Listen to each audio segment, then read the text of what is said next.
लले लले बंगाल वाली सब झुमका झुलनिया, नाक के नथुनिया, ओठ के लाली, कान के बाली, पाँव के पैजनिया।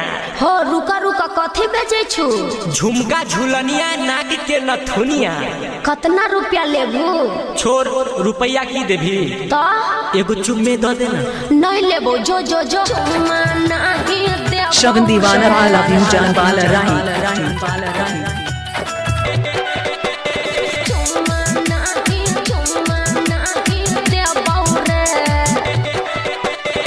झुमका झुलनिया देबौ नाक के शगन डीजे झुमका झुलनिया देबौ नाक के नथुनिया। नहीं चाहिए देबौ पाँव के पैजनिया गे छौरी बंगाल वाली चुम्मा एगो लेबौ गे छौरी बंगाल वाली चुम्मा तोरा लेबौ गे। झुमका झुलनिया न लेबौ ना पके नथुनिया रे। झुमका झुल शगन दीवाना वेलकम टू घर वाला राही। हाँ ना पके नथुनिया रे, हाँ पाँव के पैजनिया रे। सुन रे छोरा बिहार वाला चुम्मा नहीं देबौ रे।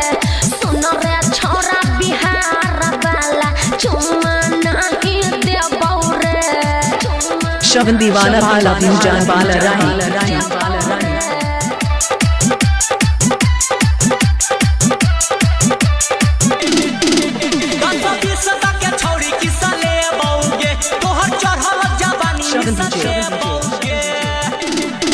नहीं 10-20 लेके किस देबौ रे, नहीं चढ़ल जवानी मिस देबौ रे। लहंगा तोरा देबौ गे छौरी, कान में कबाली देबौ गे। सही में लहंगा तोरा देबौ गे छौरी, कान में कबाली देबौ गे। ओठ के लाली देबौ गे छौरी। शगन राज घर वाला राही। गे छौरी बंगाल वाली चुम्मा तोरा लेबौ गे।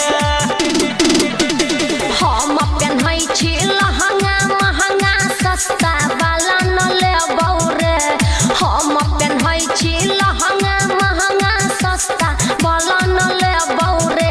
हाँ कान के बाली न लेबौ रे। शगन दीवाना मोबाइल नंबर 8561216966। बिहार वाला छोरा चुम्मा नहीं देबौ रे।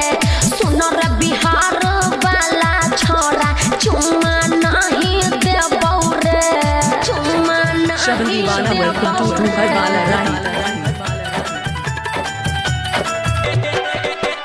चुम्मा नहीं देबौ रे। चाउमीन चाट खिएबौ गे छौरी, शहर पूरा घुमेबौ गे। चाउमीन चाट खिएबौ गे छौरी, शहर पूरा घुमेबौ गे। शॉपिंग तोरा करेबौ गे रवि राजिया। शगन दीवाना वाला भी जान वाला राही। रवि राज रूपेश तोरा चुम्मा एगो लेतौ गे। जो रे छोरा नहीं जाइबौ घूमे, नहीं शगन डीजे जो रे छोरा नहीं जाइबौ घूमे, नहीं खैबौ चाउमीन चाट रे। हाँ नहीं खैबौ चाउमीन चाट रे। हाँ नहीं खैबौ चाउमीन चाट रे। सुन रे छोरा बिहार वाला चुम्मा नहीं हम देबौ रे। सुन रे छोरा बिहार वाला चुम्मा नहीं देबौ रे। शगन दीवाना वाला भी जान वाला राही।